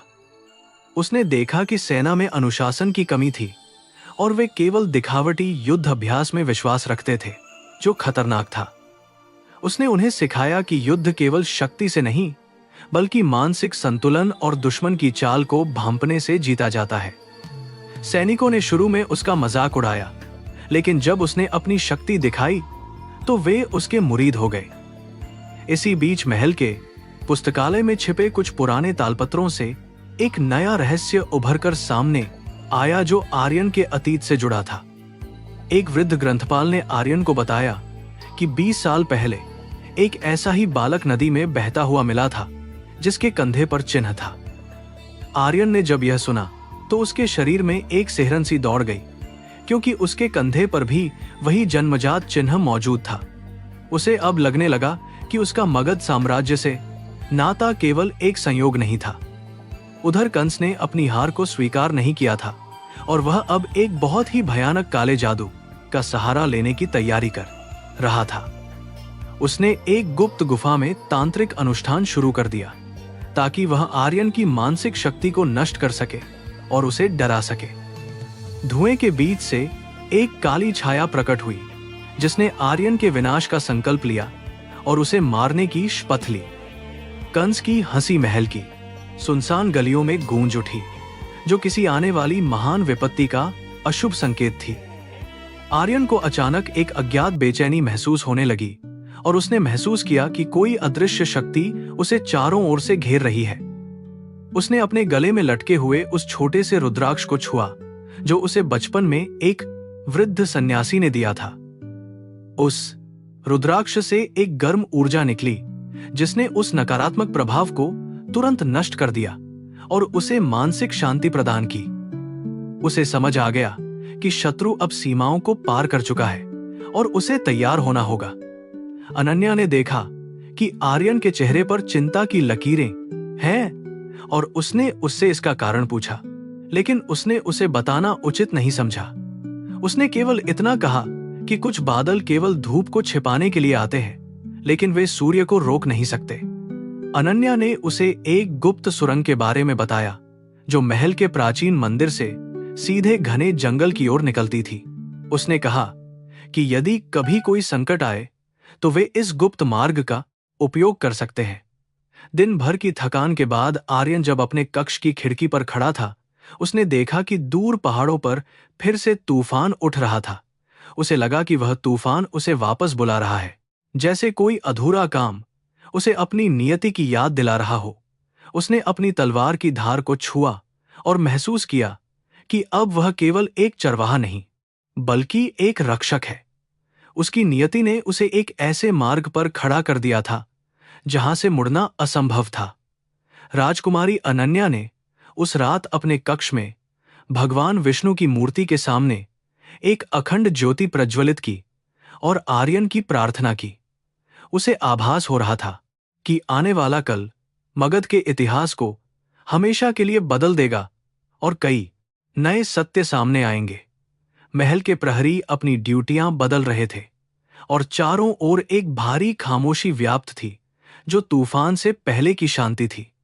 आर्यन और अनन्या, दो अलग दुनिया के लोग, अब एक ही भाग्य से बंध चुके थे। मगध के विशाल राजप्रसाद के गलियारे अब आर्यन के लिए एक नई चुनौती बन चुके थे, जहां हर दीवार के पीछे कोई ना कोई रहस्य छिपा हुआ था। सुनहरे स्तंभों पर उकेरी गई आकृतियां उसे घूरती हुई प्रतीत होती थीं, जैसे वे उस चरवाहे के यहां होने पर प्रश्न उठा रही हों। हालांकि उसे ऊंचे पद और राजसी वस्त्र मिले थे, पर उसका हृदय अब भी उन बर्फीली वादियों और खुली हवा के लिए तरसता था। वह जानता था कि यह वैभव केवल एक मुखौटा है, जिसके पीछे सत्ता का क्रूर संघर्ष और विश्वासघात की गहरी जड़ें छिपी हुई हैं। राजकुमार कंस ने अब अपनी कूटनीति का जाल बुनना शुरू कर दिया था, ताकि वह आर्यन को पूरे दरबार के सामने सार्वजनिक रूप से नीचा दिखा सके। उसने महाराज को सुझाव दिया कि राज्य की रक्षा प्रणाली की समीक्षा के लिए एक विशेष सामरिक प्रतियोगिता आयोजित की जानी चाहिए, जिसमें बुद्धि और बल दोनों की परीक्षा हो। कंस का वास्तविक उद्देश्य आर्यन को ऐसी कठिन परिस्थितियों में डालना था जहां उसकी अनुभवहीनता प्रकट हो सके और उसे अयोग्य घोषित किया जा सके। वह गुप्त रूप से अपने तांत्रिक द्वारा अभिमंत्रित कुछ विशेष बाधाओं को भी इस प्रतियोगिता में शामिल करने की योजना बना रहा था। राजकुमारी अनन्या को कंस की इन चालों का आभास हो गया था, इसलिए उसने आर्यन को एकांत में बुलाकर उसे सावधान रहने की चेतावनी दी। उसने बताया कि महल के भीतर मित्र कम और शत्रु अधिक हैं, जो किसी भी समय उसके विरुद्ध षड्यंत्र रच सकते हैं और उसे फंसा सकते हैं। अनन्या की आंखों में आर्यन के प्रति जो चिंता थी, वह स्पष्ट रूप से उसके हृदय में पनप रहे गहरे प्रेम और अटूट विश्वास को दर्शा रही थी। आर्यन ने मुस्कुराते हुए उसे आश्वस्त किया कि वह केवल भेड़ों को चराना नहीं जानता, बल्कि भेड़ियों का शिकार करना भी बखूबी जानता है। प्रतियोगिता के दिन पूरा महल एक युद्ध के मैदान की तरह सजाया गया था, जहां बड़े बड़े योद्धा और विद्वान एक साथ एकत्रित हुए थे। पहले चरण में आर्यन को एक जटिल मानचित्र दिया गया और उससे एक काल्पनिक शत्रु आक्रमण से राज्य की राजधानी को बचाने की रणनीति पूछी गई। कंस को लगा था कि एक साधारण चरवाहा मानचित्र की बारीकियों को कभी समझ नहीं पाएगा, लेकिन आर्यन का उत्तर सबको चकित कर देने वाला था। उसने भौगोलिक स्थितियों और मौसम के प्रभाव को ध्यान में रखते हुए ऐसी अद्भुत सामरिक योजना प्रस्तुत की, जिसे सुनकर अनुभवी सेनापति भी दंग रह गए। दूसरे चरण में आर्यन को एक विशाल और डरावने भूल भुलैया में प्रवेश करने का आदेश दिया गया, जिसे मायाजाल कहा जाता था, और वह बहुत खतरनाक था। इस भूल भुलैया को तांत्रिक शक्तियों द्वारा बनाया गया था, ताकि प्रवेश करने वाले का मानसिक संतुलन बिगड़ जाए और वह अपना रास्ता पूरी तरह खो दे। कंस के चेहरे पर एक कुटिल मुस्कान थी, क्योंकि उसे विश्वास था कि आर्यन इस अंधेरे जाल से कभी बाहर नहीं निकल पाएगा। जैसे ही आर्यन ने उसके भीतर कदम रखा, भारी पत्थर के द्वार अपने आप बंद हो गए और चारों ओर गहरा सन्नाटा छा गया। भूल भुलैया के भीतर आर्यन को अजीबोगरीब आवाजें सुनाई देने लगीं और उसे ऐसे दृश्य दिखाई दिए जो उसके सबसे गहरे डरों को सामने ला रहे थे। उसे लगा जैसे पहाड़ टूट रहे हैं और उसके पीछे उसकी भेड़ें चिल्ला रही हैं, लेकिन उसने तुरंत महसूस किया कि यह सब केवल एक भ्रम है। उसने अपनी आंखें बंद कर लीं और अपनी श्रवण शक्ति पर ध्यान केंद्रित किया, ताकि वह हवा की दिशा और दीवारों की प्रतिध्वनि को समझ सके। चरवाहे के रूप में बिताए गए वर्षों ने उसकी इंद्रियों को इतना तेज कर दिया था कि वह सूक्ष्म हलचल को भी पहचान सकता था।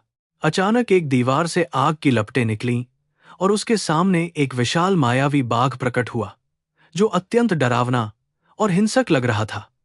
आर्यन बिल्कुल भी नहीं डरा, क्योंकि उसने पहाड़ों में असली शिकारी जानवरों का सामना किया था और वह उनकी प्रकृति को बहुत अच्छी तरह समझता था। उसने अपनी लाठी से जमीन पर एक विशेष प्रकार की थाप दी, जिससे निकलने वाली कंपन ने उस मायावी आकृति को पूरी तरह तितर-बितर कर दिया। उसे समझ आ गया कि यहाँ जो कुछ भी है, वह केवल दृष्टि का धोखा है, जिसे सत्य की शक्ति से जीता जा सकता है। भूल भुलैया के मध्य भाग में पहुंचकर उसे एक गुप्त कक्ष मिला, जहां राज्य की चोरी की गई बहुमूल्य स्वर्ण मुद्राएं और कुछ गोपनीय पत्र रखे हुए थे। उन पत्रों को देखकर आर्यन सन्न रह गया, क्योंकि उनमें राजकुमार कंस और विदेशी दुश्मनों के बीच हुए गुप्त समझौतों का पूरा विवरण लिखा हुआ था। यह प्रमाण कंस के राजद्रोह को सिद्ध करने के लिए पर्याप्त था। लेकिन आर्यन जानता था कि अभी इसे सार्वजनिक करने का सही समय नहीं आया है।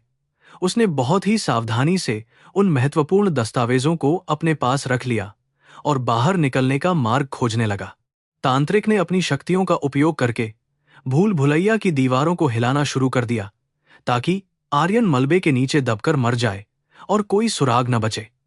मिट्टी और पत्थर गिरने लगे थे, लेकिन आर्यन ने अपनी अद्भुत चपलता का प्रदर्शन करते हुए सुरक्षित स्थान खोजा और तेजी से आगे बढ़ने का फैसला किया। उसने एक छोटी सी दरार देखी जहां से सूरज की रोशनी छनकर भीतर आ रही थी, जो उसे बाहर निकलने का सही संकेत दे रही थी। उसकी निर्णय लेने की क्षमता इस समय उसकी सबसे बड़ी ढाल बन गई थी, जो उसे बचा रही थी। जैसे ही आर्यन भूल भुलैया के मुख्य द्वार से बाहर निकला, पूरा दरबार विस्मय के साथ खड़ा हो गया, क्योंकि किसी को भी उसके जीवित लौटने की उम्मीद नहीं थी। कंस का चेहरा पीला पड़ गया और उसके हाथ कांपने लगे। हालांकि उसने अपनी भावनाओं को छिपाने का पूरा प्रयास किया, पर वह असफल रहा। महाराज ने आर्यन के साहस की मुक्त कंठ से प्रशंसा की और उसे वीरता का स्वर्ण पदक प्रदान किया, जो केवल महान योद्धाओं को दिया जाता था। अनन्या की आंखों में खुशी के आंसू थे और उसने महसूस किया कि उसका विश्वास अब और भी मजबूत हो गया है। आर्यन ने शांति से कंस की ओर देखा और उसकी आंखों में झांककर यह संदेश दिया कि वह उसकी हर काली करतूत से अब अच्छी तरह परिचित है। कंस समझ गया कि यह चरवाहा अब उसके मार्ग का सबसे बड़ा कांटा बन चुका है, जिसे हटाना अब उसकी सत्ता के लिए अनिवार्य हो गया था। उसने उसी रात अपने सबसे खूंखार हथियारों की एक टोली को आर्यन के कक्ष की ओर भेजने का गुप्त निर्देश दिया ताकि काम तमाम हो सके। उसे नहीं पता था कि आर्यन की सुरक्षा के लिए अदृश्य ईश्वरीय शक्तियां और उसके वफादार सैनिक सदैव तैनात थे। रात के दूसरे पहर में जब सब सो रहे थे, आर्यन अपने बिस्तर पर बैठा हुआ उन गुप्त पत्रों का अध्ययन कर रहा था जो उसे मिले थे।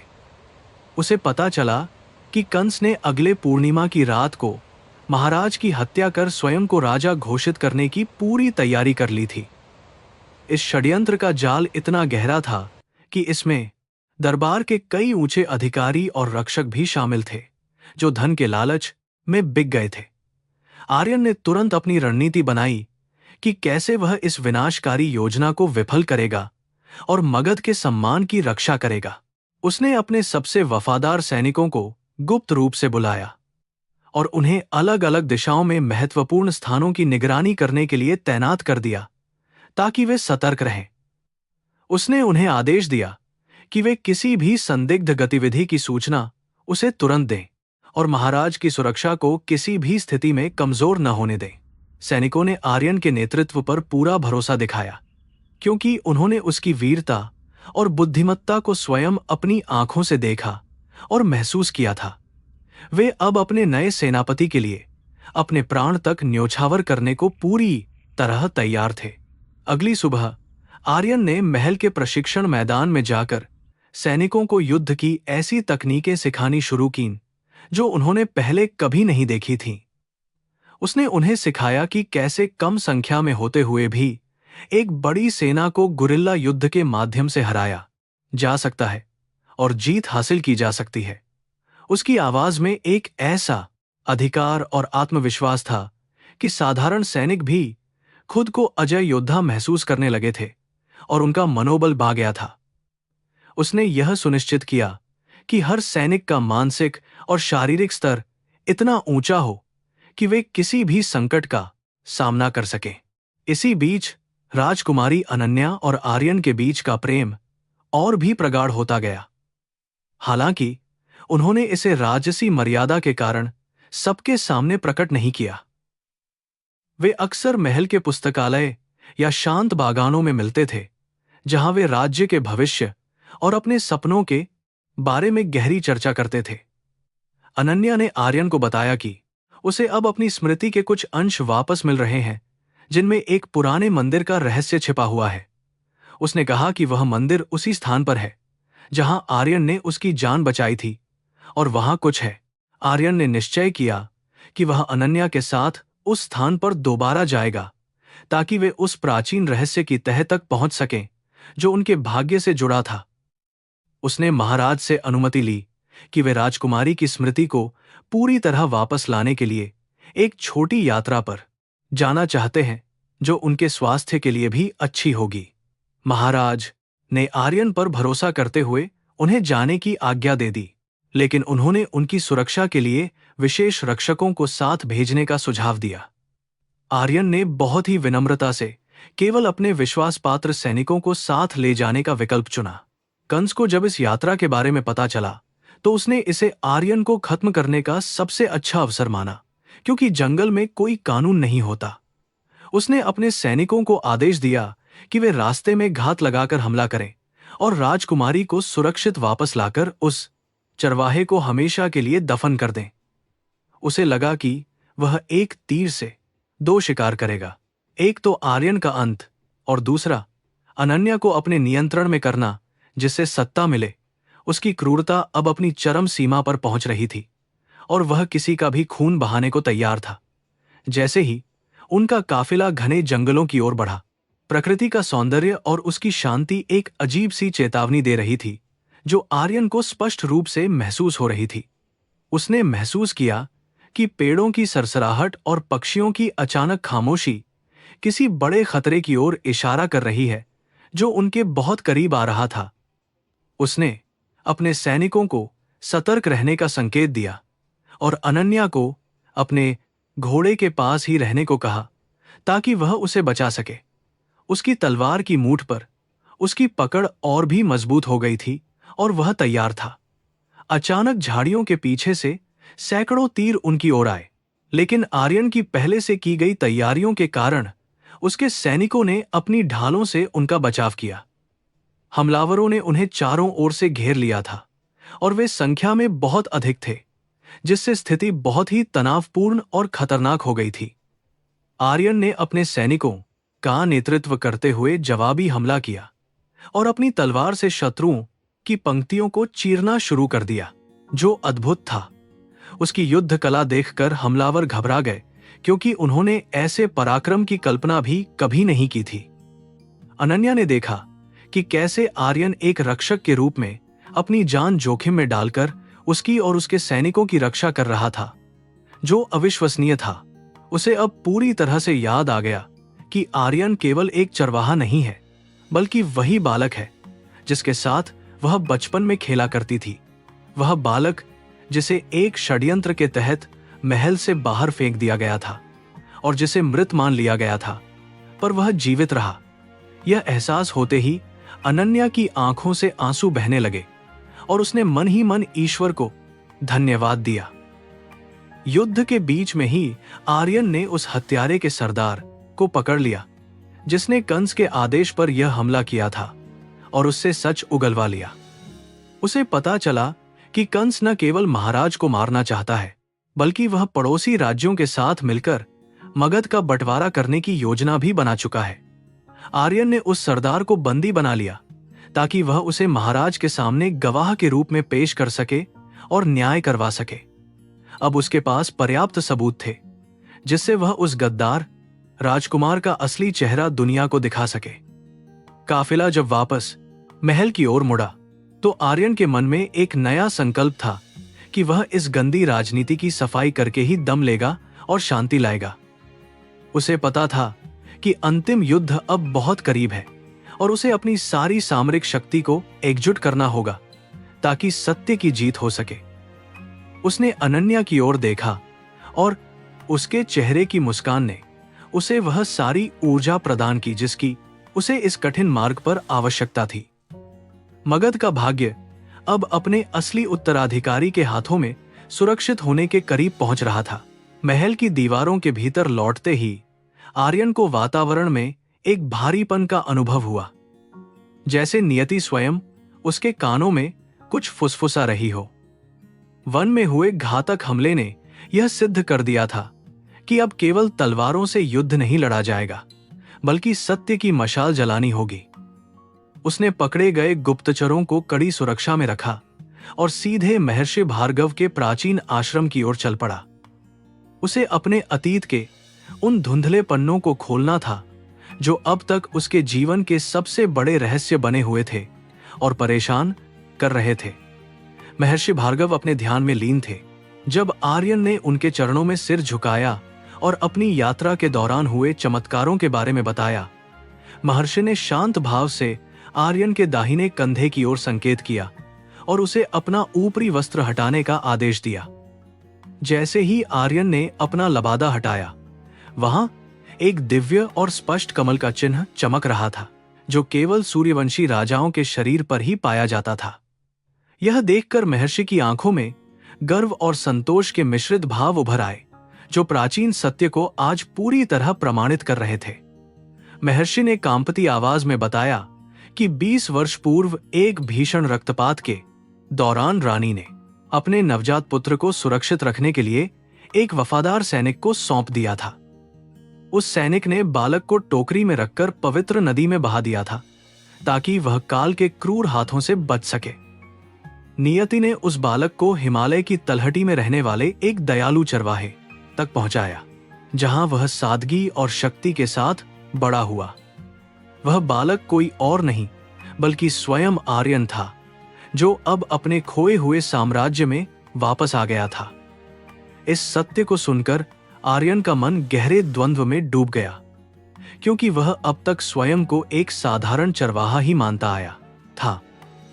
उसे अपने वे दिन याद आए जब वह भेड़ों के साथ पहाड़ों पर घूमता था और तारों के नीचे सोता था। उसे लगा कि उसके सरल जीवन पर अब राजसी कर्तव्यों और जटिलताओं का भारी बोझ लाद दिया गया है, जिसे उठाना कठिन होगा। हालांकि उसके भीतर का योद्धा उसे याद दिला रहा था कि उसे यह शक्ति केवल अपने लिए नहीं बल्कि मगध की रक्षा के लिए प्राप्त हुई है। इसी बीच राजकुमारी अनन्या के कक्ष में स्मृतियों का एक ज्वार उमड़ पड़ा, जिसने उसके मस्तिष्क के अंधेरे को पूरी तरह से प्रकाशित कर दिया। उसे वह रात याद आ गई जब महल के भीतर गद्दारों ने आग लगाई थी और कैसे उसे अपनी जान बचाने के लिए भागना पड़ा था। उसे अपने बड़े भाई के रूप में आर्यन का धुंधला चेहरा याद आया, जिसके साथ वह बचपन में राजसी बागानों में दौड़ती थी। उसकी आंखों से अविरल आंसू बहने लगे, क्योंकि उसे अब समझ आया कि क्यों वह आर्यन के प्रति इतनी सुरक्षा महसूस कर रही थी। अनन्या बिना किसी सूचना के आर्यन के पास पहुंची और उसकी आंखों में देखते ही उसे भ्राता कहकर पुकारा, जिससे वातावरण में एक भावुक स्तब्धता छा गई। आर्यन ने जब यह सुना तो उसकी आंखों में भी नमी आ गई और उसने अनन्या को गले लगा लिया, जो अब उसकी बहन के रूप में पहचानी गई थी। यह मिलन केवल दो व्यक्तियों का नहीं बल्कि एक टूटे हुए परिवार और बिखरते हुए साम्राज्य के पुनर्मिलन का प्रतीक था। उन दोनों ने संकल्प लिया कि वे अब किसी भी कीमत पर मगध के सिंहासन को कलंकित नहीं होने देंगे। उधर राजकुमार कंस को जब पता चला कि आर्यन के कंधे पर वह राजसी चिन्ह देखा गया है तो उसके पैरों तले जमीन खिसक गई। उसे डर सताने लगा कि यदि यह बात महाराज तक पहुंच गई तो उसे राजद्रोह के आरोप में मृत्युदंड मिलना निश्चित है। उसने अपनी घबराहट को छिपाने के लिए अपने गुप्त कक्ष में एक आपातकालीन बैठक बुलाई और अपने वफादार सामंतों को तुरंत विद्रोह करने का आदेश दिया। कंस अब किसी भी मर्यादा को मानने के लिए तैयार नहीं था, क्योंकि उसकी सत्ता की भूख अब पागलपन में बदल चुकी थी। कंस ने एक अत्यंत विषैली योजना बनाई कि वह आगामी उत्सव के दौरान महाराज के मदिरा पात्र में धीमा जहर मिला देगा ताकि वे धीरे धीरे मृत्यु को प्राप्त हों। उसने यह भी आदेश दिया कि महल के रक्षकों को धन का लालच देकर अपनी ओर मिला लिया जाए ताकि अंतिम प्रहार के समय कोई बाधा न आए। उसकी इस साजिश की भनक महल की एक दासी को लग गई, जो राजकुमारी अनन्या के प्रति अत्यंत वफादार थी, और उसने तुरंत सूचित किया। यह खबर मिलते ही आर्यन ने अपनी रणनीतिक कुशलता का उपयोग करना शुरू कर दिया। आर्यन ने बहुत ही गोपनीयता के साथ उन सैनिकों की एक सूची तैयार की जो अभी भी महाराज और धर्म के प्रति पूरी तरह समर्पित थे। उसने उन्हें आधी रात को मंदिर के पीछे बुलाया और उन्हें कंस के खतरनाक इरादों और अपनी वास्तविक पहचान के बारे में विस्तार से बताया।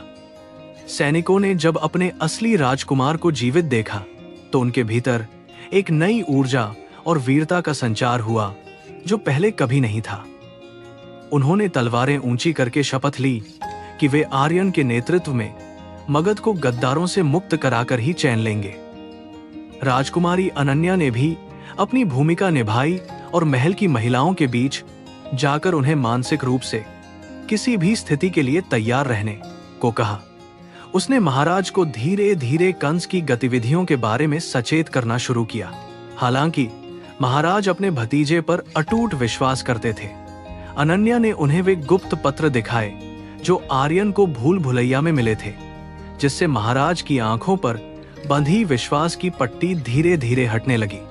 महाराज को अब अपने चारों ओर बिछाए गए षड्यंत्र के जाल का पूरी तरह आभास होने लगा था। जैसे जैसे पूर्णिमा का दिन निकट आ रहा था, महल में तनाव की लहरें स्पष्ट रूप से महसूस की जा सकती थीं, जो तूफान का संकेत थीं।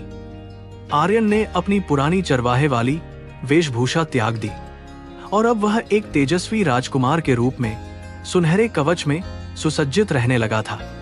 उसकी चाल और बोलने के अंदाज में अब वह अधिकार था जो केवल जन्मजात राजाओं में होता है, जिससे दरबारी भी प्रभावित थे। लोग फुसफुसाने लगे थे कि यह अजनबी युवक वास्तव में उनके पूर्वजों का आशीर्वाद बनकर इस संकट की घड़ी में आया है। कंस ने अपने तांत्रिक के माध्यम से एक और मायावी प्रयोग किया ताकि आर्यन के मन को भ्रमित कर उसे आत्महत्या के लिए उकसाया जा सके। रात के सन्नाटे में आर्यन के कक्ष में फिर से वे डरावनी आवाजें गूंजने लगीं और दीवारों से खून जैसा लाल रंग टपकने लगा। आर्यन ने विचलित होने के बजाय महर्षि द्वारा दिए गए मंत्रों का जाप किया और अपनी आंतरिक शांति को भंग नहीं होने दिया। उसने महसूस किया कि बुराई चाहे कितनी भी शक्तिशाली क्यों न हो, वह सत्य के प्रकाश को कभी बुझा नहीं सकती। आर्यन ने कंस के सबसे भरोसेमंद सेनापति को अकेले में बुलाया और उसे सत्य की राह पर वापस आने का एक अंतिम सुनहरा अवसर प्रदान किया। उसने उसे वे सभी सुराग दिखाए जो कंस की गद्दारी और विदेशी शत्रुओं के साथ उसके गुप्त समझौतों को साबित कर रहे थे। सेनापति, जो अब तक भ्रम में था, उसे अपनी गलती का एहसास हुआ और उसने आर्यन के सामने समर्पण करते हुए न्याय का साथ देने का वादा किया। इस घटना ने कंस की शक्ति की नींव को भीतर से पूरी तरह हिलाकर रख दिया और कमजोर बना दिया।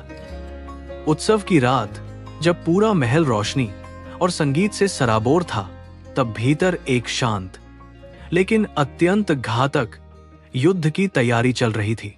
कंस ने अपने हाथ में जहर की पुड़िया छिपा रखी थी और वह महाराज के पास जाकर उन्हें मदिरा भेंट करने का अवसर ढूंढ रहा था। आर्यन और उसके गुप्त सैनिक परछाइयों की तरह हर कोने में तैनात थे, जिनकी नजरें केवल कंस के हर एक छोटे हाथ की हलचल पर टिकी थीं। वातावरण में व्याप्त वह सुगंधित धुआं आज किसी जीत का नहीं, बल्कि एक बड़े अंत का संकेत दे रहा था। जैसे ही कंस ने महाराज को वह विषैला पात्र देने का प्रयास किया, आर्यन ने बिजली की गति से आगे बढ़कर उसका हाथ कसकर पकड़ लिया।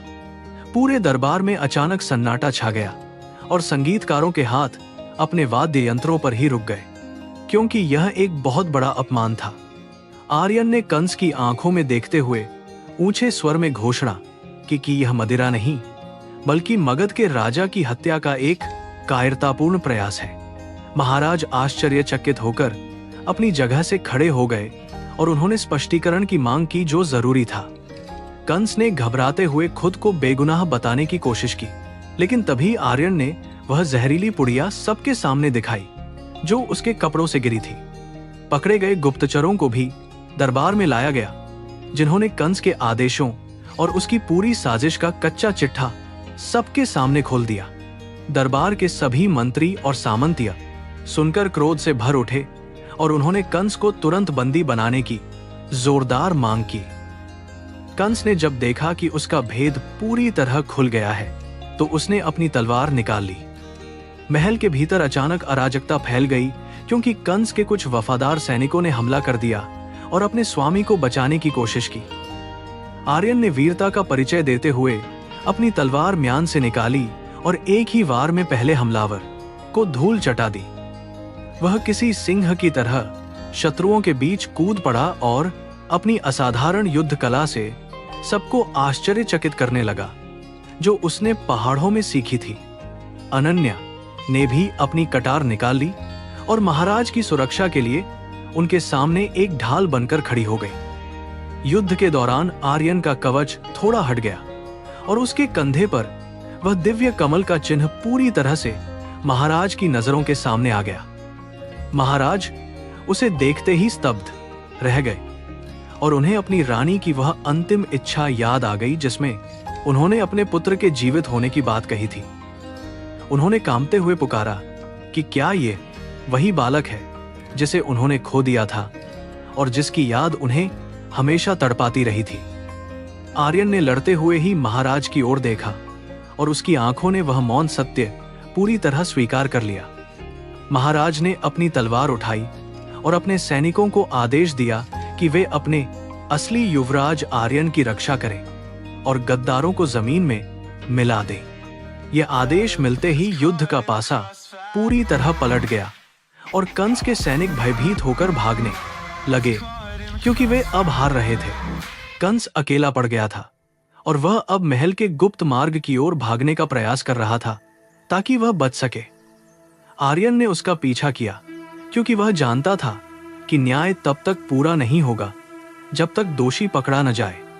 अंधेरे गलियारे में आर्यन और कंस के बीच एक अंतिम और निर्णायक द्वंद्व युद्ध शुरू हुआ, जहां केवल तलवारों के टकराने की आवाजें आ रही थीं। कंस अपनी पूरी ताकत लगा रहा था, लेकिन आर्यन का कौशल और उसका धर्म के प्रति समर्पण उसे अजेय बना रहा था, जो सबको दिख रहा था। अंततः आर्यन ने कंस की तलवार को काटकर उसे निहत्था कर दिया और उसे दीवार के साथ सटाकर अपनी तलवार उसकी गर्दन पर रख दी। कंस की आंखों में अब केवल मौत का खौफ था और उसका अहंकार टूट चुका था। महाराज और अनन्या भी वहां पहुंच गए और उन्होंने देखा कि आर्यन ने गद्दार को पूरी तरह अपने नियंत्रण में कर लिया है और वह विजयी हुआ है। महाराज ने आर्यन को गले लगाया और उसकी आंखों में वह ममता दिखाई दी जो वर्षों से कहीं खो गई थी और अब वापस मिली थी। उन्होंने घोषणा की कि कल की सुबह मगध के लिए एक नया सवेरा लेकर आएगी और आर्यन को आधिकारिक रूप से युवराज घोषित किया जाएगा। न्याय की जीत हुई थी और सत्य का प्रकाश अब पूरे साम्राज्य को अपने आगोश में ले रहा था। अगली सुबह जब सूर्य की लालिमा आकाश में फैली तो राजधानी के वातावरण में एक अजीब सी भारीपन और सन्नाटा व्याप्त था। नगरवासी जानते थे कि कल रात जो हुआ वह केवल एक शुरुआत थी और आज कुछ बड़ा होने वाला है। महाराज के आदेश पर सुरक्षा कड़ी कर दी गई थी, लेकिन गद्दार कंस के समर्थक अभी भी महल के गुप्त कोनों में छिपे हुए थे। आर्यन, जो अब अपनी असली पहचान के साथ खड़ा था, शांति से भगवान विष्णु के मंदिर की ओर देख रहा था, जहां अंतिम निर्णय होना था। राजकुमार कंस अपनी हार को इतनी आसानी से स्वीकार करने वाला व्यक्ति नहीं था। उसने अपनी हार को एक बड़ी साजिश में बदलने का फैसला किया और महल की अराजकता का फायदा उठाकर राजकुमारी अनन्या को बंदी बना लिया।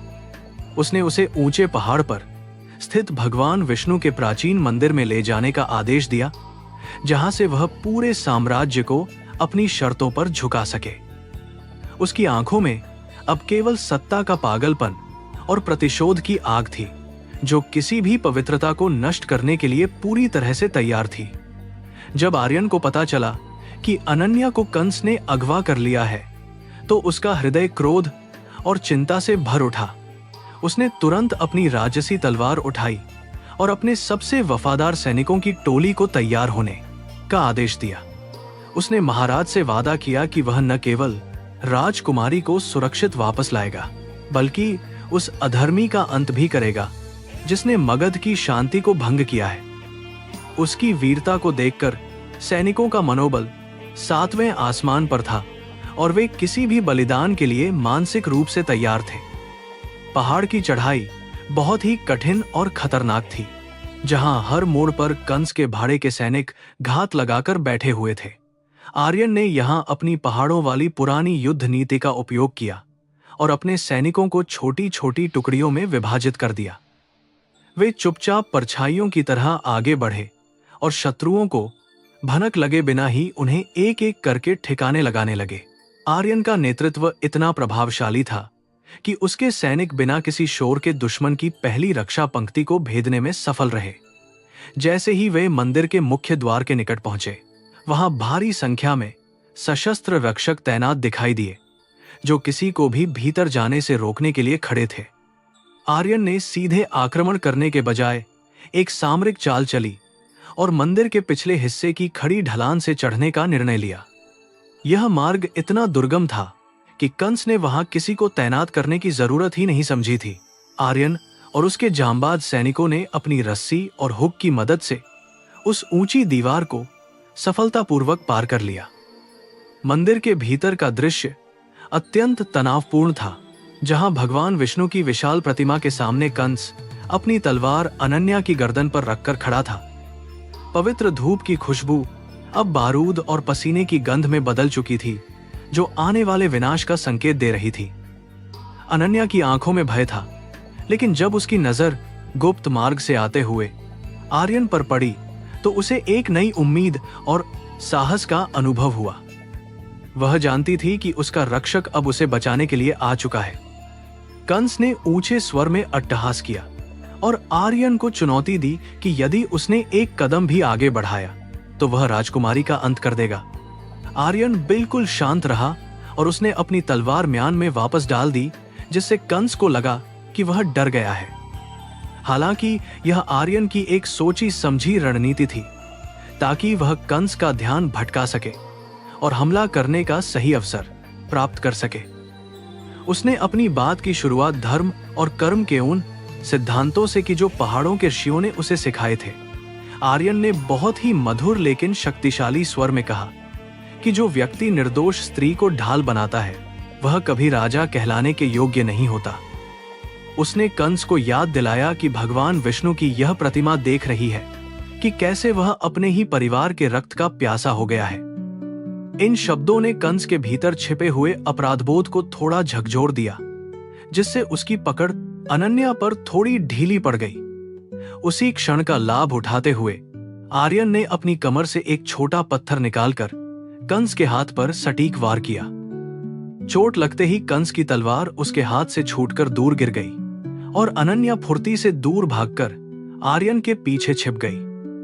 अब दोनों प्रतिद्वंद्वी आमने सामने थे और उनके बीच कोई ढाल नहीं थी, केवल सत्य और असत्य का सीधा मुकाबला होना बाकी था। कंस ने क्रोध में आकर एक दूसरी तलवार उठाई और पागलों की तरह आर्यन पर हमला कर दिया। मंदिर के स्तंभों के बीच तलवारों के टकराने की गूंज उठने लगी, जिससे पूरा वातावरण एक कुरुक्षेत्र की तरह जीवंत और डरावना लगने लगा। आर्यन का युद्ध कौशल किसी सधे हुए योद्धा जैसा था, जो हर प्रहार को बड़ी सहजता से रोक रहा था और पलटवार कर रहा था। उसने कंस को थकाने के लिए उसे मंदिर के चारों ओर दौड़ाया, जिससे उसकी सांसें फूलने लगीं और उसकी गति धीमी पड़ गई। कंस का अहंकार उसे यह मानने से रोक रहा था कि एक पूर्व चरवाहा उसे युद्ध में परास्त कर सकता है। उसने फिर से अपनी काली शक्तियों का आह्वान किया, जिससे मंदिर के भीतर अचानक तेज हवाएं चलने लगीं और दीपक बुझने लगे। अंधेरे का लाभ उठाकर कंस ने पीछे से हमला करने की कोशिश की, लेकिन आर्यन की इंद्रियां पहाड़ों की रातों में बहुत तेज हो चुकी थीं। उसने केवल आवाज सुनकर ही अपनी स्थिति बदली और कंस की कलाई पकड़कर उसे जमीन पर पटक दिया। इस पटकनी से कंस की हड्डी टूटने की आवाज स्पष्ट सुनाई दी, जिससे वह दर्द से कराह उठा। आर्यन ने उसे चेतावनी दी कि वह समर्पण कर दे और अपने पापों का प्रायश्चित करे, लेकिन कंस ने हार मानने के बजाय मरना बेहतर समझा। कंस ने अपनी पूरी ताकत झोंककर एक अंतिम घातक प्रहार किया, जो आर्यन के सीने को निशाना बना रहा था। आर्यन ने अपनी तलवार के हत्थे से उसके प्रहार को विक्षेपित किया और अपनी तलवार कंस के हृदय के ठीक ऊपर टिका दी। उस समय मंदिर की छत से एक सुनहरी रोशनी की किरण भगवान विष्णु की प्रतिमा से होते हुए आर्यन के चेहरे पर पड़ी। ऐसा लग रहा था मानो स्वयं ईश्वर ने इस धर्मयुद्ध में न्याय का साथ देने का मन बना लिया हो। कंस की आंखों में अब अंततः मौत का खौफ दिखाई देने लगा। आर्यन ने कहा कि वह एक हत्यारा नहीं है, इसलिए वह उसे सीधे मृत्युदंड नहीं देगा, बल्कि उसे मगध के न्याय के हवाले करेगा। उसने अपने सैनिकों को आदेश दिया कि वे कंस को लोहे की बेड़ियों में जकड़ लें और उसे राजधानी के मुख्य चौराहे पर ले जाएं। अन्या दौड़कर आर्यन के पास आई और उसके घावों को देखकर भावुक हो गई, लेकिन आर्यन ने मुस्कुराते हुए कहा कि यह केवल एक छोटी सी परीक्षा थी। उन्होंने मिलकर भगवान विष्णु के चरणों में शीश झुकाया और इस महान जीत के लिए आभार व्यक्त किया। जब वे मंदिर से बाहर निकले तो वहां मौजूद सभी सैनिकों और ग्रामवासियों ने राजकुमार आर्यन की जय के नारे लगाए, जिससे पहाड़ गूंज उठे। सूरज अब अपने पूरे शबाब पर था और उसकी रोशनी ने पूरे साम्राज्य को एक नई आशा और ऊर्जा से भर दिया था। कंस के बचे हुए समर्थक डर के मारे भाग गए थे या उन्होंने बिना शर्त समर्पण कर दिया था।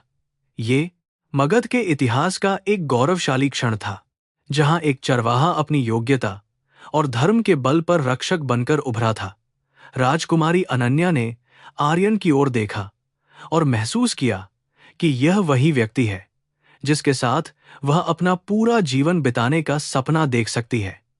हालांकि वे भाई बहन के रूप में पहचाने गए थे, लेकिन उनके बीच का आत्मिक बंधन शब्दों और रिश्तों की परिभाषा से कहीं अधिक गहरा था। वे अब केवल एक परिवार के सदस्य नहीं थे, बल्कि एक नए युग के निर्माता भी थे, जो मगध को समृद्धि की ओर ले जाने वाले थे। उनके चेहरे पर छाई शांति इस बात का प्रमाण थी कि बुराई का अंत निश्चित है। राजधानी वापस पहुंचते ही महाराज ने उनका भव्य स्वागत किया और आर्यन को आधिकारिक रूप से अपना उत्तराधिकारी घोषित करने की तैयारी शुरू कर दी। पूरे नगर को फूलों और दीपों से सजाया गया था और लोगों के चेहरों पर एक ऐसी मुस्कान थी जो वर्षों बाद लौटी थी। महाराज ने आर्यन को अपनी छाती से लगा लिया और कहा कि आज उनका खोया हुआ गौरव और पुत्र दोनों वापस मिल गए हैं। उत्सव की आवाजें फिफ्टीज फॉरवर्ड आसमान तक पहुंच रही थीं, जो एक नए और न्यायपूर्ण शासन की गौरवशाली शुरुआत थी। आर्यन ने अपने पुराने फटे हुए ऊनी लबादे को देखा, जो अभी भी उसके पास सुरक्षित था, और उसे अपनी जड़ों की याद आई। उसने महसूस किया कि महल के रेशमी वस्त्रों की तुलना में वह साधारण कपड़ा उसे अधिक ताकत और मानवता की याद दिलाता था। उसने तय किया कि वह एक राजा बनकर भी अपने भीतर के उस दयालु चरवाहे को हमेशा जीवित रखेगा जो निर्दोषों की रक्षा करता है। उसकी यही सोच उसे भविष्य में एक महान और प्रिय सम्राट बनाने वाली थी, जिसे जनता पूजेगी। रात के समय जब महल शांत हुआ, आर्यन अपनी बालकनी पर खड़ा होकर उन पहाड़ों को देख रहा था जहां से उसकी यात्रा शुरू हुई थी। उसे लगा कि हवाएं अभी भी उसे धन्यवाद दे रही हैं और सितारे उसकी जीत की गवाही दे रहे हैं। अनन्या उसके पास आई और उन्होंने साथ मिलकर उन यादों को साझा किया जो उनके बचपन और इस कठिन संघर्ष से जुड़ी थीं। मगध अब सुरक्षित था और गद्दारों का नाश हो चुका था, जिससे चारों ओर केवल शांति और प्रेम का साम्राज्य स्थापित हो गया था। कंस को कालकोठरी में डाल दिया गया था, जहां उसे अपने किए गए हर एक अपराध की सजा भुगतनी थी। उसके पास अब केवल पछतावा और अंधेरा बचा था, जो उसके द्वारा चुने गए गलत रास्ते का अंतिम परिणाम था। दूसरी ओर आर्यन की चर्चा अब दूर दराज के राज्यों में भी होने लगी थी, जहां लोग उसकी वीरता की कहानियां सुनाते थे।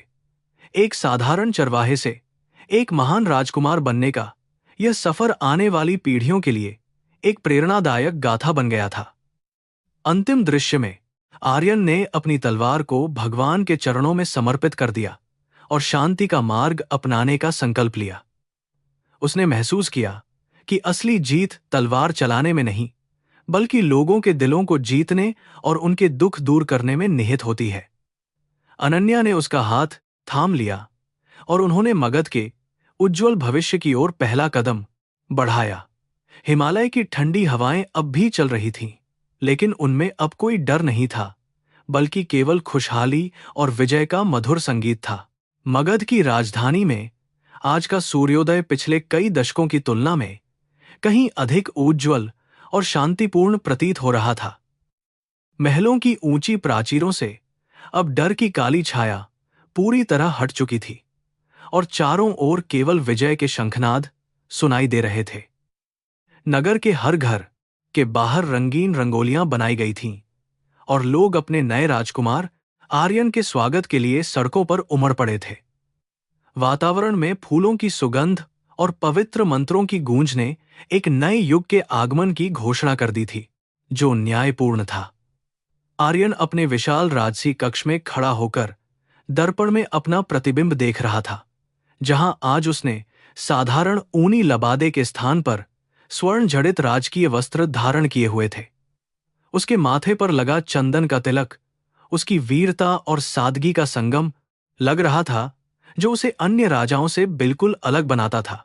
वह सोच रहा था कि कैसे एक बर्फीली रात ने उसके जीवन को पूरी तरह से बदल दिया और उसे भेड़ों के झुंड से निकालकर इस भव्य सिंहासन तक पहुंचा दिया, जो नियति का खेल था। राजकुमारी अनन्या उसके कक्ष में प्रवेश करती है। उसकी आंखों में गर्व और प्रेम की एक अनूठी चमक है, जो शब्दों से परे थी। उसने आर्यन के हाथ में एक रत्न जड़ित कटार थामी, जो उनके पूर्वजों की शक्ति का प्रतीक मानी जाती थी और पीढ़ी दर पीढ़ी हस्तांतरित होती थी।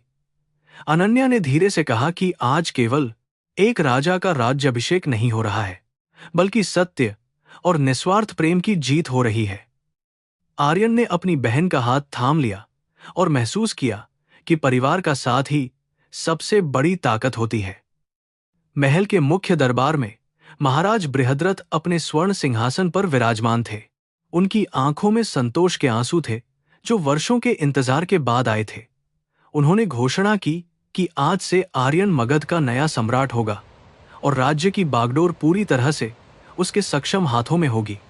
दरबार में उपस्थित सभी सामंतों और ऋषियों ने एक स्वर में इस कारी भी कैसेंट पे निर्णय का समर्थन किया और महाराज आर्यन की जय के नारों से पूरा भवन गूंज उठा। यह क्षण मगध के इतिहास में स्वर्ण अक्षरों में लिखा जाने वाला गौरवशाली पल था। तभी बेड़ियों में जकड़े हुए कंस को दरबार के बीच में लाया गया। उसका सिर शर्म और अहंकार के टूटने के कारण नीचे झुका हुआ था। महाराज ने आर्यन को अधिकार दिया कि वह इस गद्दार के भाग्य का अंतिम निर्णय स्वयं करे, क्योंकि उसी ने साम्राज्य को खतरे में डाला था। आर्यन ने कंस की ओर देखा और उसके चेहरे पर क्रोध के बजाय केवल करुणा के भाव थे, जो एक महान शासक की पहचान होती है। उसने कहा कि मृत्युदंड देना आसान है, लेकिन पश्चाताप का अवसर देना कहीं अधिक कठिन और चुनौतीपूर्ण कार्य होता है। आर्यन ने निर्णय सुनाया कि कंस को मृत्युदंड नहीं दिया जाएगा, बल्कि उसे देश निकाला देकर सुदूर रेगिस्तान में भेज दिया जाएगा, जहां वह एकांत में अपने पापों का प्रायश्चित कर सके। उसने यह भी आदेश दिया कि कंस की सारी संपत्ति जब्त कर ली जाए और उसे उन गरीब किसानों में बांट दिया जाए जिनका उसने शोषण किया था। इस न्यायपूर्ण निर्णय को सुनकर प्रजा में खुशी की लहर दौड़ गई और लोगों ने आर्यन की बुद्धिमत्ता की सराहना की। न्याय का यह स्वरूप देखकर बड़े बड़े विद्वान भी विस्मित रह गए। राज्याभिषेक की रस्म शुरू हुई और महर्षि भार्गव ने पवित्र नदियों के जल से आर्यन का अभिषेक किया, जिससे वातावरण में आध्यात्मिक ऊर्जा का संचार हुआ। जैसे ही स्वर्ण मुकुट आर्यन के सिर पर रखा गया, आकाश से पुष्पों की वर्षा होने लगी और देवताओं का आशीर्वाद महसूस किया गया। आर्यन ने सिंहासन पर बैठते ही शपथ ली कि वह सदैव अपनी प्रजा के सुख दुख का साथी बनेगा और किसी के साथ अन्याय नहीं होने देगा। उसने अपनी जड़ों को कभी न भूलने का संकल्प लिया, जो उसे पहाड़ों में मिली थीं। उत्सव के अगले चरण में आर्यन ने उन सभी चरवाहों और गरीबों को विशेष रूप से आमंत्रित किया, जिनके साथ उसने अपना बचपन बिताया था। उसने महल के द्वार उन लोगों के लिए खोल दिए जिन्हें पहले कभी भीतर आने की अनुमति नहीं थी, जिससे सामाजिक भेदभाव की दीवारें टूट गईं। उसने घोषणा की कि राज्य के हर हिस्से में मुफ्त शिक्षा और चिकित्सा की व्यवस्था की जाएगी ताकि कोई भी व्यक्ति अभाव में न रहे। आर्यन की इन लोक कल्याणकारी योजनाओं ने उसे रातों रात जनता का सबसे प्रिय और सम्मानित शासक बना दिया। शाम के समय जब महल के बगीचे दीपों की रोशनी से जगमगा रहे थे, आर्यन और अनन्या ने उन शहीदों को श्रद्धांजलि दी जिन्होंने इस धर्म युद्ध में अपने प्राण न्योछावर किए थे। उन्होंने एक विशाल विजय स्तंभ का निर्माण करने का निर्णय लिया जिस पर सत्य और शांति के संदेश उकेरे जाएंगे ताकि आने वाली पीढ़ियां प्रेरित हो सके। अनन्या ने महसूस किया कि उसका भाई केवल एक रक्षक नहीं बल्कि एक आध्यात्मिक गुरु के रूप में उभर रहा है जो समाज को सही दिशा दे रहा है। आर्यन ने अपने पुराने मित्र जो पहाड़ों में उसके साथ भेड़ें चराता था को अपना मुख्य सलाहकार नियुक्त किया क्योंकि वह जमीनी हकीकत से पूरी तरह वाकिफ था। उसने कहा कि महलों की दीवारों के भीतर बैठकर अक्सर आम जनता की आवाज सुनाई नहीं देती, इसलिए उसे ऐसे लोगों की जरूरत है जो सच बोल सकें। इस कदम से दरबार में चापलूसों का प्रभाव समाप्त हो गया और ईमानदार अधिकारियों का सम्मान बढ़ने लगा, जिससे प्रशासन सुधरा। मगध अब एक आदर्श राज्य बनने की दिशा में तेजी से आगे बढ़ रहा था। राजकुमारी अनन्या की स्मृति अब पूरी तरह वापस आ चुकी थी और उसने राज्य की शिक्षा व्यवस्था को संभालने का जिम्मा अपने हाथों में लिया। उसने महिलाओं के लिए विशेष पाठशालाएं खोलीं जहां उन्हें शस्त्र विद्या और शास्त्र दोनों का ज्ञान दिया जाने लगा ताकि वे आत्मनिर्भर बन सकें। आर्यन और अनन्या की यह जोड़ी मगध के लिए सूर्य और चंद्रमा की तरह थी जो हर परिस्थिति में प्रकाश बिखेर रहे थे। उनके बीच का प्रेम अब पूरे साम्राज्य के लिए एक प्रेरणादायक और पवित्र मिसाल बन गया था। हिमालय की उन चोटियों पर जहां से यह कहानी शुरू हुई थी, आर्यन ने एक भव्य विश्राम गृह बनवाया ताकि यात्रियों और चरवाहों को तूफान में आश्रय मिल सके। उसने उस गुफा को एक तीर्थ स्थल के रूप में विकसित किया जहां उसने अनन्या की जान बचाई थी और अपनी पहली परीक्षा दी थी। वह स्थान अब शांति और साधना का केंद्र बन गया था जहां लोग आकर भगवान शिव की आराधना करते थे और सुकून पाते थे। आर्यन अक्सर वेश बदलकर वहां जाता था ताकि वह अपनी पुरानी यादों से जुड़ा रह सके। जैसे जैसे समय बीता, मगध की सीमाएं शांतिपूर्ण समझौतों के माध्यम से बढ़ने लगीं और पड़ोसी राज्यों ने भी आर्यन की अधीनता स्वीकार कर ली क्योंकि वे उसके न्याय से प्रभावित थे। युद्ध के बजाय व्यापार और संस्कृति का आदान प्रदान होने लगा जिससे पूरे आर्यावर्त में सुख समृद्धि का विस्तार हुआ और लोग सुखी रहने लगे। आर्यन ने अपनी सेना को केवल रक्षा के लिए प्रशिक्षित किया और अहिंसा के मार्ग को प्राथमिकता दी जो उस समय के राजाओं के लिए एक नई बात थी। एक रात जब आर्यन अपने कक्ष की छत पर अकेला बैठा था, उसे फिर से उस बर्फीली रात की ठंडी हवा का एहसास हुआ जिसने उसे सब कुछ दिया था। उसने अपने गले में लटके उस पुराने ताबीज को छुआ और ईश्वर का धन्यवाद किया कि उन्होंने उसे सही मार्ग पर चलने की शक्ति प्रदान की। उसे आभास हुआ कि जीवन की सबसे बड़ी उपलब्धि राज्य जीतना नहीं बल्कि अपने अहंकार को जीतना और दूसरों के आंसू पोंछना होता है। उसकी आंखों में अब एक शाश्वत शांति थी जो आत्मज्ञान से ही प्राप्त हो सकती थी। अनन्या उसके पास आई और उसने देखा कि सम्राट की आंखों में वही सादगी और चमक है जो उस चरवाहे की आंखों में थी जिसने उसे बचाया था। उसने कहा कि समय बदल सकता है, मुकुट बदल सकते हैं, लेकिन एक शुद्ध हृदय कभी नहीं बदलता और यही आपकी सबसे बड़ी शक्ति है। उन दोनों ने दूर क्षितिज पर चमकते सितारों को देखा और महसूस किया कि उनकी गाथा अब अमर हो चुकी है जो युगों युगों तक सुनाई जाएगी। मगध का वह गौरवशाली साम्राज्य अब प्रेम और धर्म की नींव पर खड़ा था। इस प्रकार वह चरवाहा जिसने कभी केवल भेड़ों की रक्षा की थी अब एक विशाल साम्राज्य का रक्षक और मार्गदर्शक बन चुका था जिसकी चर्चा अमर थी। उसका जीवन इस बात का प्रमाण था कि कर्म महान होता है और यदि संकल्प दृढ़ हो तो नियति भी अपना मार्ग बदल लेती है। राजकुमारी अनन्या के साथ उसका बंधन और भी अटूट हो गया, जो भाई बहन के पवित्र रिश्ते की नई परिभाषा लिख रहा था। मगध की गलियों में आज भी उनके न्याय और त्याग के गीत गाए जाते हैं। पूरी प्रजा अब निर्भय होकर अपना जीवन जी रही थी और राज्य में चोरी या अपराध का नामो निशान तक नहीं बचा था, क्योंकि राजा स्वयं न्यायप्रिय था। खेतों में हरियाली थी और नदियों का जल शुद्ध था, जो प्रकृति के खुश होने का संकेत था, क्योंकि धर्म का शासन स्थापित हुआ था। आर्यन ने अपनी अंतिम सांस तक मगध की सेवा की और एक ऐसा साम्राज्य छोड़ गया जिसकी मिसाल आज भी इतिहास के पन्नों में स्वर्ण अक्षरों में चमकती है। यह सत्य की अंतिम विजय थी। कहानी का अंत उस स्थान पर होता है जहां एक नया शिलालेख स्थापित किया गया था, जिस पर लिखा था कि शक्ति सेवा के लिए है, शोषण के लिए नहीं। आने वाले हजारों वर्षों तक राजाओं ने इस सिद्धांत का पालन किया और मगध को विश्व का सबसे समृद्ध और सुसंस्कृत केंद्र बनाए रखा। आर्यन का वह पुराना ऊनी लबादा आज भी राजसी संग्रहालय में सुरक्षित है, जो हर किसी को याद दिलाता है कि महानता ऊंचे जन्म से नहीं बल्कि ऊंचे कर्मों से प्राप्त होती है। अंततः उस बर्फीली रात का वह चमत्कार एक ऐसे वरुणावतार में बदल गया जिसने अंधेरे को मिटाकर प्रकाश फैलाया और मानवता को एक नया संदेश दिया। आर्यन और अनन्या का नाम इतिहास में एक ऐसे जोड़े के रूप में दर्ज हुआ जिन्होंने नफरत को प्यार से और तलवार को ज्ञान से परास्त किया।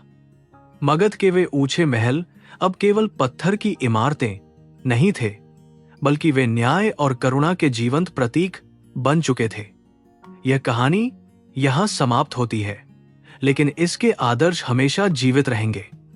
राजकुमार आर्यन ने अपने जीवन के उत्तरार्ध में राजपाट अपने योग्य उत्तराधिकारी को सौंप दिया और स्वयं हिमालय की उन्हीं शांत गुफाओं में तपस्या के लिए चले गए। अनन्या ने भी उनके पदचिन्हों पर चलते हुए अपना जीवन लोक सेवा में समर्पित कर दिया और शांति का संदेश फैलाया, जो आज भी गूंजता है। पहाड़ों की वह ठंडी हवा आज भी उनकी वीरता और त्याग की कहानियां सुनाती है, जो हवाओं में घुल चुकी हैं। सत्य, प्रेम और धर्म की इस गाथा का समापन मंगलमय और कल्याणकारी हुआ।